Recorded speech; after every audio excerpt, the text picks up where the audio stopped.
Nuestro siguiente invitado ya está aquí con nosotros. Les pido que lo recibamos con un fuerte aplauso. Él es Agustín Laje.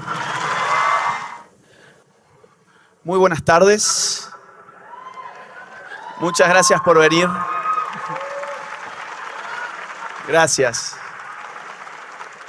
Estoy impactado de ver tanta gente.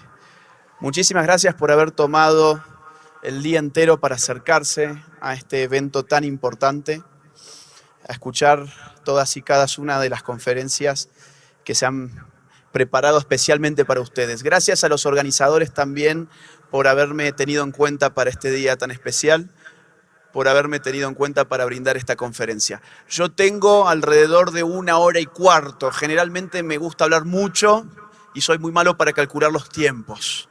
De modo que si alguien de la organización me puede ir ayudando, poniéndome algún cartelito o algo, no les aseguro poder cumplir la 1 hora y cuarto. Quizás les pueda pedir en algún momento 5 minutos más, pero la idea es poder más o menos dejarlos libres en 1 hora y cuarto. Hay mucho eco, ¿no? ¿Se escucha bien? ¿Sí o no? Ok. Bueno, si me ayudan con la presentación, vamos al grano entonces. Hoy se me ha pedido que dé una charla sobre ideología de género.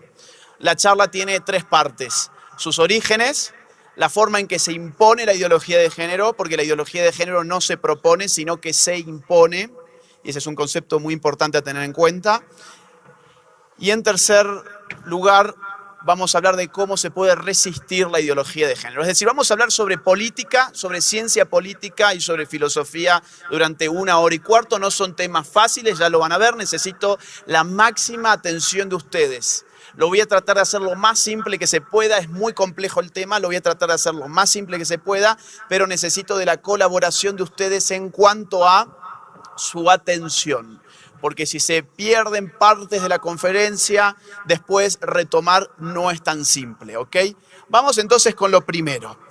Yo les dije que íbamos a hablar sobre sus orígenes, es decir, sus fundamentos. Esto nos va a permitir responder qué es la ideología de género. Vamos a hablar después sobre cómo se impone y finalmente cómo resistir la ideología de género. Hay 3 grandes fundamentos que pueden explicar en qué consiste la agenda de género. Esos 3 fundamentos los están viendo ustedes en pantalla. Son la nueva izquierda, intereses geopolíticos, que lo vamos a ver hacia el final de la charla, y el feminismo de género, que es a partir del cual vamos a poder definir la ideología de género. Para mí es muy importante definir, las definiciones son importantes, las conceptualizaciones son importantes. Sin tener en claro qué es la agenda de género, no se puede combatir la ideología de género. Por eso le voy a dedicar un buen tiempo al qué. No voy a hablar mucho sobre el tema de la nueva izquierda.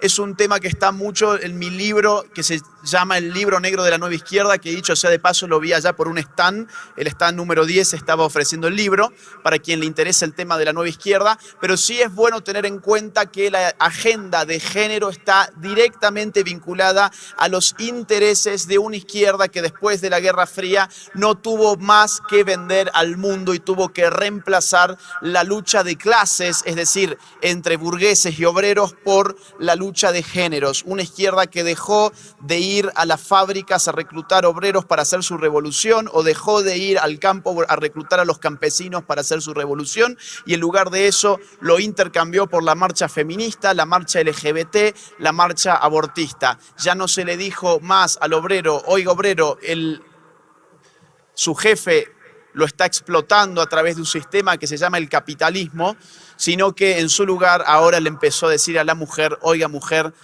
a usted su hombre, su esposo, su novio, el hombre en general, la está oprimiendo en virtud de un sistema que se llama el patriarcado. La estructura fue siempre la misma, se cambió hombre-mujer, por lo que antes era obrero y burgués, se modificó hombre heterosexual. Y yo tengo mucho eco y me está costando muchísimo dar la charla. Tengo muchísimo eco. No sé si les pasó a los otros. Sí. Yo acá siento el eco, entonces tengo un delay en la forma de pensar. No, ¿vieron cuando uno hace una llamada telefónica? Ahí creo que mejoró. Ahí sí mejoró mucho. Gracias. Cuando uno hace una llamada y le vuelve su voz y uno no lo puede seguir pensando porque se confunde.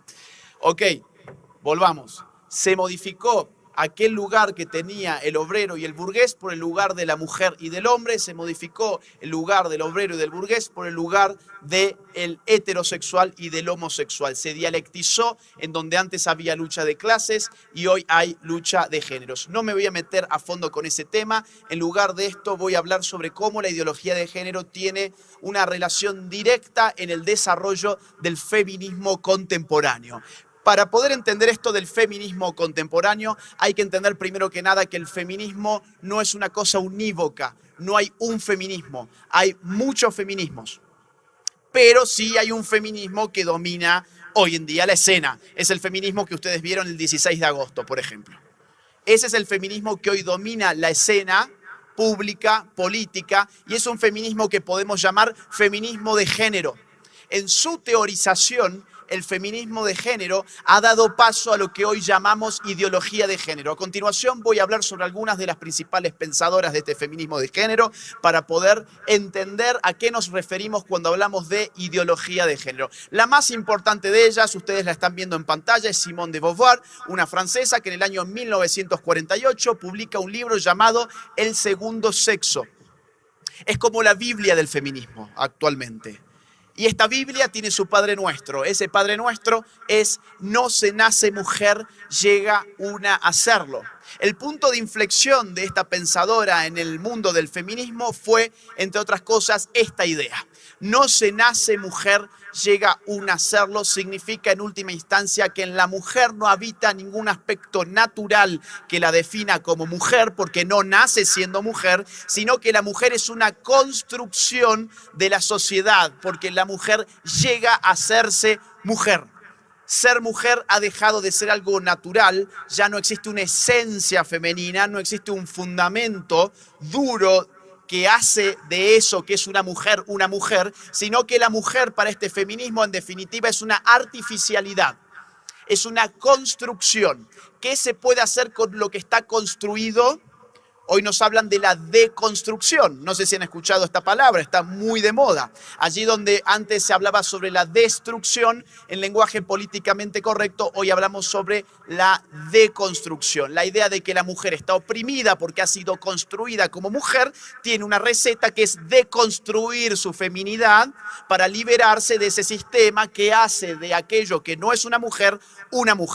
Ese sistema está regido por un sexo. Estamos hablando de un libro que se llama El segundo sexo. El segundo sexo es la mujer y entonces hay un primer sexo. Ese primer sexo, ¿quién es? A ver si me están siguiendo. En voz alta. El hombre, evidentemente. El segundo sexo es la mujer, el primer sexo es el hombre, y es el hombre el que ha edificado un sistema para dominar a la mujer, para hacer de eso que no es por naturaleza una mujer artificialmente, y ese sistema de opresión se llama el patriarcado. Muchos lo han dicho. Si yo hubiese hecho este juego hace 4 años, la mayor parte de ustedes se hubiese quedado mirando diciendo el qué. Pero hoy ya todo el mundo escucha todos los días en la televisión, lo lee todos los días en los periódicos, el patriarcado, ¿no? Fíjense qué sujetos que estamos a una lucha cultural en la cual las municiones ya no son de plomo, sino que son palabras. Lo vamos a ver después sobre cómo se impone esta agenda, pero estamos luchando en definitiva con palabras. Pues bien, el hombre maneja un sistema, ese sistema se llama el patriarcado, ese sistema oprime a eso que llamamos mujer, que no nace siendo mujer, sino que llega a ser mujer. Esta Biblia del feminismo va a generar un punto de inflexión en la historia feminista y va a aparecer lo que hoy llamamos el feminismo de género, que es la plataforma sobre la cual se desarrolló la agenda de género. En los 70 aparece otra gran pensadora feminista, en este caso feminista radical de los Estados Unidos. Ella se llamó Kate Millett, publicó en los 70 en Nueva York un libro titulado Política Sexual, donde les decía a las mujeres: oiga, lo personal es político, tiene que politizar toda cuestión propia de su marco personal, la relación con su hijo, la relación con su novio, la relación con su sexualidad, la relación con su esposo. Lo personal es político. Esto tiene implicancias gravísimas, porque si politizamos lo personal, no queda espacio para la privacidad, porque aquel órgano que se encarga de la política en la modernidad se llama el Estado moderno, que monopoliza precisamente los instrumentos coactivos de la sociedad y que por lo tanto es el locus de la política moderna. Entonces, en donde lo personal es político, no queda espacio para la libertad, no queda espacio para la privacidad. Y sin embargo, hoy esta es este viene a ser el Ave María del feminismo contemporáneo. El Padre Nuestro era no se nace mujer, llega a uno a hacerlo. El Ave María es lo personal es político, de lo cual ya vamos a ver algunos ejemplos. A mí me gusta siempre empezar con la teoría para que todos nos pongamos los mismos anteojos y estemos hablando de exactamente lo mismo. Monique Wittig en los 80 en Francia publica una serie de ensayos, otra de las grandes pensadoras feministas, y ella dice, ok, hace algunas décadas Simone de Beauvoir dijo no se nace mujer, llega a uno a hacerlo. Seamos mucho más directos, mucho más claros. Lo cierto es que la mujer no existe.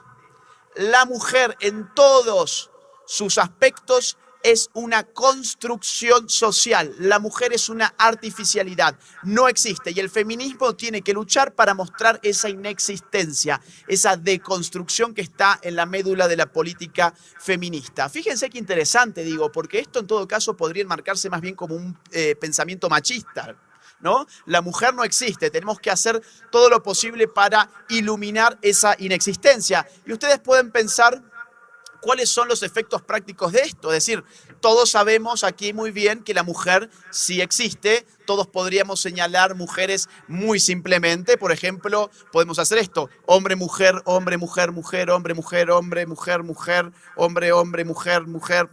Es evidente, no hay que ni pensarlo. Entonces, ¿cuál es el alcance de que una teórica en la década de los 80 haya dicho la mujer no existe? Bueno, los alcances son muchos, porque por más ridículas que las ideas sean, si a las ideas vos les inyectás dinero y les inyectás política, apoyo político y del bueno, estamos hablando de apoyo político internacional, entonces esas ideas, por más ridículas que sean, van a terminar dirigiendo la vida social. El problema no es que nosotros sepamos que la mujer sí existe. El problema es que nuestros estados-nación ya están actuando como si la mujer no existiera y los organismos internacionales más importantes del mundo también. Vamos a poner algunos ejemplos para que esto no quede en el aire. Ustedes en pantalla están viendo a Irene Rotella. Se trata de un travesti del Paraguay que ha representado a las mujeres paraguayas en ONU Mujeres. Es decir, en ONU Mujeres, una instancia muy importante en términos internacionales de participación política de las mujeres, el Paraguay envió no a una mujer, sino a un hombre que se autopercibe como mujer. Esto solamente es posible si ONU Mujeres entiende que la mujer no existe, porque si cualquiera puede ser una mujer, eso es porque la mujer no tiene ninguna especificidad, no tiene ninguna naturaleza. Si yo puedo ser tan mujer como la señorita que está acá sentada en la primera fila, díganme entonces, ¿qué tiene ella que no tengo yo? Ser mujer o ser hombre pasa a depender de algo que se llama la autopercepción. Ya estamos aproximándonos de lleno a lo que es la ideología de género. Nuestra sexualidad no depende de la naturaleza, sino de lo que nosotros decimos que es nuestra sexualidad. En Argentina tuvimos un caso muy interesante, un señor llamado Sergio, cumplió sus 60 años, las mujeres en mi país se jubilan con 60 años, los hombres con 65, y este señor dijo, bueno, esto es muy simple, yo no quiero ir a trabajar más, tengo un estado que me dice que mi sexualidad depende de aquello que yo digo que mi sexualidad es, entonces a partir de hoy ya no soy Sergio, sino que soy Sergia. Y fue a cambiarse el sexo frente al Estado, la identidad de género, como la llaman hoy, frente al Estado, y efectivamente se pudo jubilar 5 años antes. En mi país también, un trans que jugaba el hockey femenino con las mujeres fue expulsado de la liga porque las mujeres se quejaron, dijeron, oiga, yo vengo acá a jugar con mujeres y en la cancha de hockey se nota que no estoy jugando con una mujer. Entonces la liga lo apartó, recurrió este señor a la justicia y la justicia, ¿qué dijo? Tenemos una ley que se llama Ley de Identidad de Género que dice que uno es aquello que autopercibe ser, punto final. Entonces, si él dice que es ella es ella, y ella tiene todo el derecho del mundo a jugar al hockey con las mujeres, a pesar de que las mujeres no quieran jugar con él. Esto está pasando en un montón de lugares del mundo. Un adolescente transexual gana una competición en la categoría femenina de atletismo en los Estados Unidos. Un hombre transgénero campeona de levantamiento de peso en Australia. Evidentemente iba a ganar, ¿no? De triunfar en el balonmano masculino a jugar al fútbol femenino australiano. Estos son los logros, insisto, de haber deconstruido a la mujer y haberle hecho creer a la gente que la sexualidad dependía de aquello que uno decía que era su sexualidad. Vamos a hacer un ejercicio bien rápido. Levánteme la mano sin ser tímido, necesito que todos participen para que esto tenga sentido. Levante la mano quien ha escuchado algo relativo, aunque sea el nombre nomás, Ángela Ponce, Miss España. Levante la mano y déjela arriba, para que yo me haga una idea. Y mírense también entre ustedes. Tenemos a más del 90% del auditorio, gracias, más del 90% del auditorio sabe quién es Ángela Ponce, Miss España, o ha escuchado algo relativo a este personaje. Levante la mano ahora, por favor, quien conoce el nombre, séame también muy sincero, ¿quién conoce el nombre de la mujer que efectivamente ganó el certamen Miss Universo? 1, 2, 3, 4, 5, 6, 7, 8, 9, 10, 11, 12, 13, 14, 15. Hay 15 personas en el auditorio que conocen quién ganó Miss Universo. El 90% del auditorio, sin embargo, escuchó algo relativo a Ángela Ponce, Miss España, que no ganó Miss Universo. Digo, esto a mí me impacta por lo menos, porque fíjense ustedes a la lucha cultural que hoy estamos sujetos. ¿Por qué todos conocemos quién fue Ángela Ponce? Precisamente por aquello que Ángela Ponce no es. La conocimos precisamente porque no es una mujer, es un hombre que autopercibe ser mujer. Entonces, todos los medios de comunicación nos bombardearon durante semanas con Ángela Ponce, tenés que celebrar, tenés que disfrutar la diversidad, qué bueno, qué bueno, qué bueno. Y entonces, bueno, todo el mundo hoy conoce a Ángela Ponce y nadie conoce quién ganó siquiera el certamen Miss Universo. Tampoco se conoce que en Miss Universo una mujer fue expulsada del certamen. Miss Ucrania fue expulsada porque se descubrió que hacía algunos años había tenido un hijo y nos venimos a enterar que en Miss Universo hay una regla muy rigurosa que dice que si has sido madre no podés participar en Miss Universo. Fíjense ustedes qué cínico, ¿no? Es decir, ¿qué diferencia más a la mujer de un hombre si no es eso su capacidad biológica de engendrar vida humana? Algo que ningún hombre, por más autopercibido como mujer sea, va a poder experimentar en su vida. Ahora, si efectivamente has tenido un hijo siendo mujer, no podés ser Miss Universo. No podés participar. Ahora bien, si sos hombre y te autopercibís mujer, entonces no solamente vas a poder participar, sino que el establishment multimediático se va a encargar de que todo el mundo, y cuando decimos todo el mundo, fíjense, el 90% de los que estamos acá, por ejemplo, te conozca, sepa quién sos y celebre la mal llamada diversidad. Esto está pasando en muchos lugares del mundo. Este es un ejemplo de Argentina. Histórico, 2 mujeres trans serán candidatas a la Reina de la Vendimia, que es un certamen de belleza que está siendo cada vez menos bello, como ustedes podrán mirar. 2 noticias de Estados Unidos separados por 6 meses de distancia del año 2017. Primero, trasladan a un violador a una cárcel de mujeres tras su cambio de sexo. 6 meses más tarde, aíslan por conducta obscena a un violador transgénero que cumple pena en una cárcel femenina. ¿Y qué esperaban? Esto está pasando en un montón de lugares. Un violador dice ser transgénero para ir a una cárcel de mujeres y abusa de 4. Estos son los efectos de la ideología de género, que dicen liberar a la mujer, pero terminan apañando los grupos feministas todas estas cuestiones, porque de lo que se trata, como inicié esta conferencia, es de deconstruir nuestra sexualidad.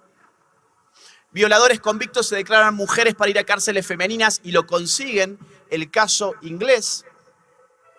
Un bombero acusado de maltrato cambia de sexo durante el proceso judicial en España. Había golpeado a su mujer. Y allí las normas son muy fuertes para hombres que golpean a las mujeres y eso me parece muy bien, por supuesto.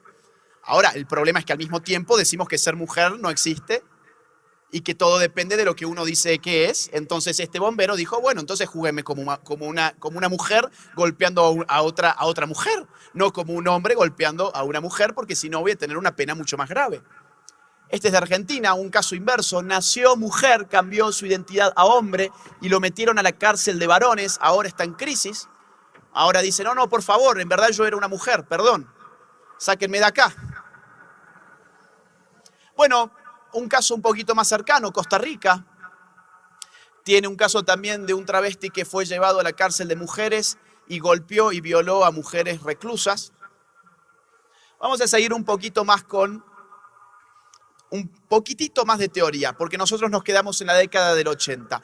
Todos estos ejemplos prácticos que yo les he dado tienen que ver para que ustedes dimensionen cuáles son las consecuencias de entender que la sexualidad carece de naturaleza. Y esa es la médula de la ideología de género. Para que vean que esto no es una cuestión simplemente de discusión académica, filosófica, de las facultades de humanidades. No. Esto está acá ya.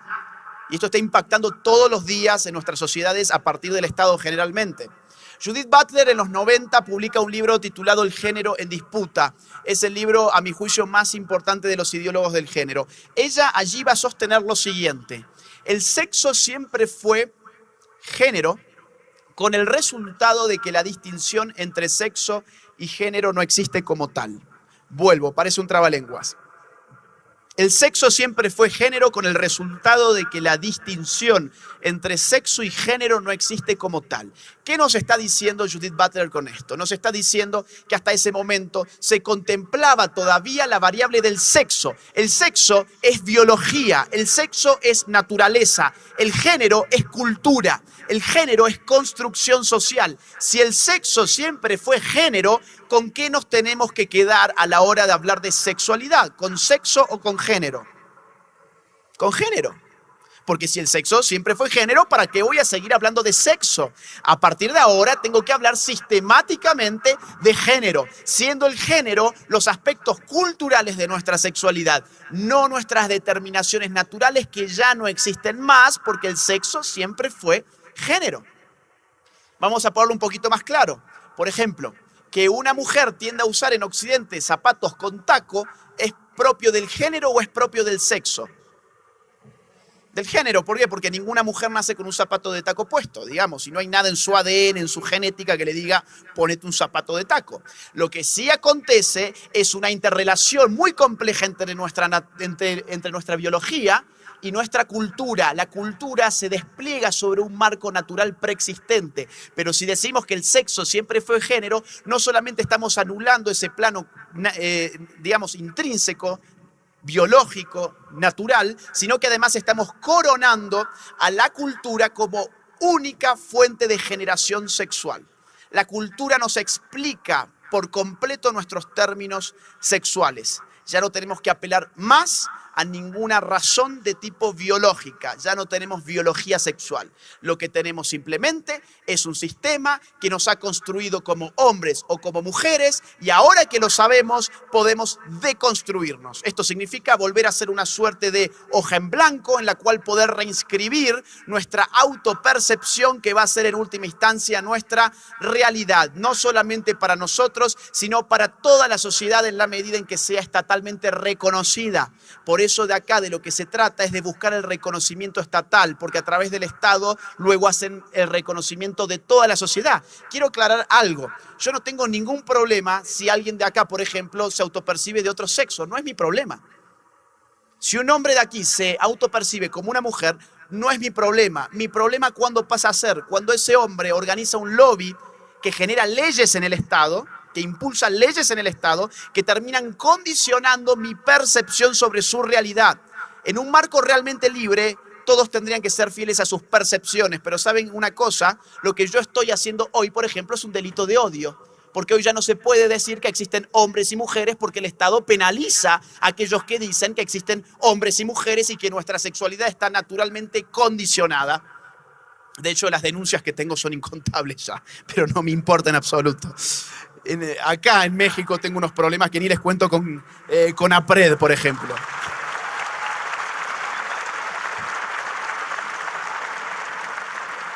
Hoy estamos impedidos de decir la verdad. Hoy hay impedimentos legales para decir la verdad. ¿Por qué razón? Porque están queriendo ajustar nuestra percepción a la autopercepción que tienen todo el derecho del mundo de tenerla. No nos metemos con eso, pero sí nos metemos con legislaciones totalitarias que quieren moldear nuestra percepción en virtud de la autopercepción de minorías, y eso es inaceptable. Última, Beatriz Preciado, la más importante de Europa en estos momentos. Bueno, ahora cambió su nombre, así que me quedó vieja la filmina. Esta gente es muy rara, vive cambiando de nombres y de cosas, entonces a veces a uno le quedan viejas las filminas. Ahora se llama Paul Beatriz Preciado porque ahora dice que no es ni un hombre ni una mujer, entonces se puso un nombre de hombre, lo combinó con su nombre de mujer, entonces no sé si es agenérico o cómo se llama esto en la jerga de género. Lo que sí sé es que se llenó de hormonas el cuerpo para que le creciera ese simpático bigote que ven ustedes en pantalla. Pues bien, Beatriz Preciado tiene un texto que es fundamental, que se llama El Manifiesto Contrasexual, muy exitoso en todo el mundo. Lo he visto aquí en México infinidad de veces, se consigue muy fácilmente, en donde acá nos dice algo importante para el tema que estamos hablando. Fíjense lo siguiente, lo voy a leer rápido, fíjense lo enredado que es todo esto, ya van a ver por qué. Los hombres y las mujeres son construcciones del sistema heterosexual de producción y reproducción que autoriza el sometimiento de las mujeres como fuerza de trabajo sexual y como medio de reproducción. Esta gente lo enrieda mucho porque lo que están diciendo en el fondo es una tontera absoluta, pero bueno, si lo enredamos y la gente no lo entiende bien, la gente concluye que debe ser muy científico, porque no entendí nada. Entonces, no entendí nada, entonces debe ser algo muy científico, porque yo soy un bruto y ella seguramente es maravillosa. Sigue así, la contrasexualidad, que es lo que ella propone como estrategia de género, la contrasexualidad apunta a sustituir ese contrato social que denominamos naturaleza por un contrato contrasexual. Fíjense qué interesante, es decir, nuestra naturaleza, los modos en que el modo en el que nos reproducimos, ya no es una cuestión biológica, sino que es un contrato social. Claro, escrito de esta forma uno no se da cuenta de lo que te están diciendo. Pero para probarte esto, esta señora debería encontrar en qué momento de la prehistoria dos cavernícolas se sentaron y dijeron: vamos a firmar un contrato social en el cual vos vas a ser la mujer que reproduce y yo voy a ser el hombre que fertiliza. Evidentemente esto no ha pasado jamás. Uno no ha escogido su sexualidad, uno no ha escogido el modo en que se reproduce la especie, pero escrito de esta forma uno no lo entiende. Y uno tiene que traducirlo como lo estoy haciendo yo ahora. Pero lo que más me interesa es la última oración. En este nuevo contrato, es decir, con el triunfo de la ideología de género, los cuerpos no se reconocen como hombres o mujeres, sino como cuerpos hablantes. ¿Han escuchado que la ideología de género en verdad no existe, que es un invento de la iglesia para que la gente se escandalice? ¿Cómo que no existe? Está todo escrito. En las propias feministas de género está todo escrito. No más hombres, no más mujeres, cuerpos hablantes, lo cual significa la desaparición de todo contexto natural en nuestra sexualidad. No más hombres, no más mujeres significa no más sexo, cuerpos hablantes, género. ¿Qué es entonces la ideología de género? Un repaso bien rápido. No se nace mujer, llega a hacerlo, lo personal es político, la mujer no existe, el sexo siempre fue género, la sexualidad es un contrato social que hemos ido viendo cómo el feminismo de género desde la década del 50 hasta hoy ha venido desnaturalizando la condición biológica de la mujer para explicar la sexualidad humana en sus términos generales únicamente a partir de la cultura. ¿Qué es entonces la ideología de género en una sola oración? Un conjunto de ideas anticientíficas que con propósitos políticos autoritarios desarraigan, es decir, le sacan la raíz, desarraigan de la sexualidad humana su naturaleza y la explican exclusivamente a partir de la cultura. Eso es la ideología de género. ¿Por qué digo que esto es anticientífico? Porque omitir el aspecto biológico de nuestra sexualidad implica esconder ciencias muy modernas, por otra parte, que han encontrado sin fin de evidencia en cuanto a la diferenciación natural de los sexos. La anatomía, la fisiología, la genética, la embriología, las neurociencias, la psicobiología, la biología. Para decir que no tenemos naturaleza sexual hay que esconder todas las ciencias más avanzadas que nosotros tenemos hoy en día. Les pongo algunos ejemplos muy rápidamente. El Instituto de Weizmann de Ciencias de Israel ha mapeado los genes humanos, aproximadamente 20.000, y ha encontrado que 6.500 operan de forma distinta en hombres y en mujeres. Es decir, más de un tercio de nuestra composición genética difiere en función de nuestra sexualidad. ¿Uno ha escogido sus genes? ¿Cómo es que la cultura ha construido mi marco genético? Vamos a algo tan elemental como el cerebro. Los hombres tenemos un cerebro más voluminoso entre un 8 y un 11% en comparación con las mujeres. El cerebro de la mujer, sin embargo, se desarrolla más rápido que el de los hombres. La parte posterior del cerebro de la mujer es más bulbosa, la parte posterior del cerebro del hombre es más tubular. Ni siquiera usamos las mismas áreas del cerebro para hacer idénticas tareas. El hombre utiliza su materia gris hasta 6.5 veces más que la mujer. La mujer utiliza su materia blanca hasta 10 veces más que la mujer. Hablando de materia gris y materia blanca, el 84% de la materia gris de la mujer se ubica en los lóbulos frontales. Apenas el 45% de la materia gris de los hombres se ubica en los lóbulos frontales. El 86% de la materia blanca de la mujer se ubica en los lóbulos frontales. Apenas el 0% de la materia blanca del cerebro del hombre se ubica en los lóbulos frontales. Las interconexiones entre los hemisferios cerebrales son mucho más fluidas, mucho más complejas, mucho más ricas en el cerebro de la mujer.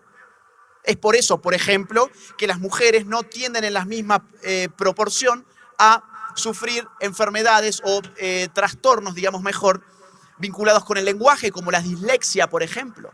También la genética y la neurología y las diferencias en estos campos explican por qué los hombres padecen autismo hasta 5 veces más que las mujeres. Es decir, yo podría seguir toda la tarde hablando de esto. Pero tenemos que explicar que hombres y mujeres no somos biológicamente lo mismo. Y si no somos biológicamente lo mismo, ¿por qué habríamos de ser en nuestros comportamientos sociales idénticos? Esa es la pregunta de fondo. Esta agenda, la agenda del género, es una agenda que se impone a través de ciertas estrategias políticas y psicopolíticas. Vamos a ver algunos tips para que podamos empezar a pensar esto de forma crítica. Número 1, modificación del pensamiento a través del lenguaje. Nosotros pensamos usando palabras. Modifiquen las palabras que usamos y van a estar modificando la forma en que pensamos. Si el input de nuestro pensamiento son las palabras, modificamos ese input, es decir, las palabras mismas, y vamos a estar modificando el pensamiento. Esto se ve muy claramente en algunos ejemplos que traje para ustedes. En la Argentina ya estamos financiando un programa televisivo público, es decir, financiado por el Estado, que se llama Todes, que nos enseña a hablar bien, porque nosotros hablamos mal, porque somos todos muy brutos, porque usamos la O y la A para hablar. Hablamos con género y no hay que hablar con género, eso es de mala persona. Eso es de una persona discriminadora y excluyente. Porque yo hoy cuando les dije bienvenidos a todos, estoy muy contento de estar aquí gracias a los amigos que me invitaron, yo seguramente ofendí a medio mundo acá, supongo, ¿no?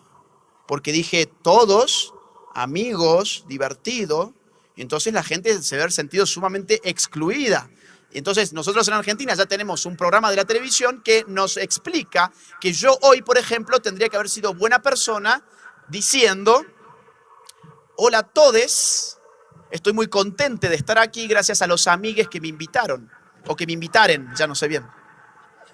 No sé, pero bueno, lo que me dicen en definitiva es que si cambio la O y la A por la E, voy a hacer de este mundo un mundo mejor. Y voy a ser muy buena persona. Y la gente va a poder ser feliz, por fin, porque voy a estar usando la E. Ahora, fíjense, nunca fue tan fácil ser buena persona y nunca fue tan fácil ser un completo estúpido también, ¿no? Porque, seamos sinceros, es decir, si un joven se cree que está cambiando el mundo por cambiar la O y la A por la E, perdón, sé que estamos en un marco de amor y muy amoroso, pero bueno, yo soy así, es un completo estúpido. De Telegraph.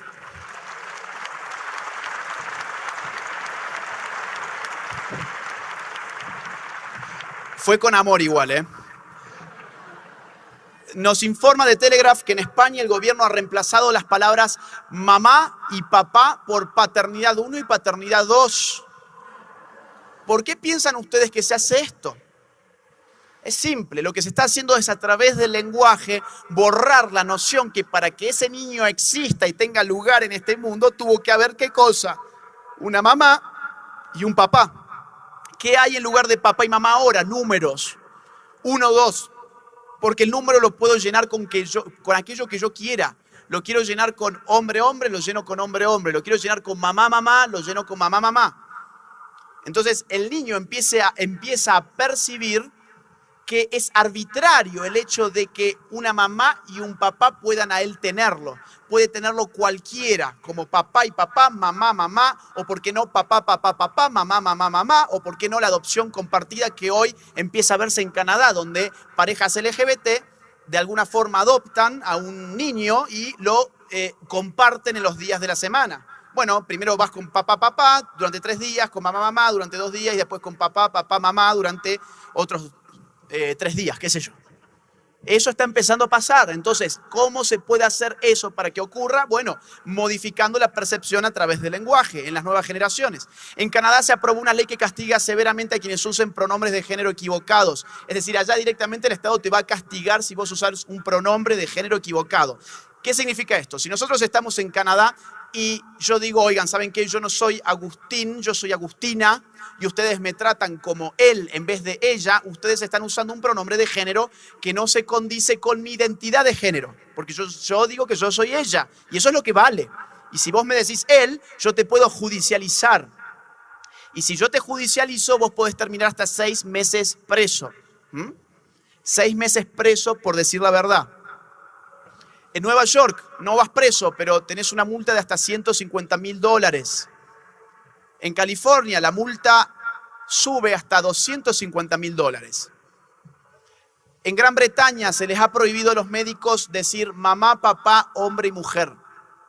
Mamá, papá, hombre y mujer ya no es parte del lenguaje médico. ¿Por qué? Porque es binario, hay 2. Y binario es la sexualidad y ya no hay más sexo. ¿Cuántos géneros tenemos hoy en día? ¿Alguien sabe?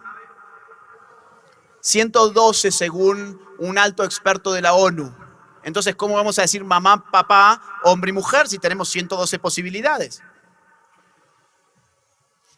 Silenciando voces opositoras. Si alguien dice, como en el cuento del traje del emperador, el rey está desnudo, no va a tener un final feliz.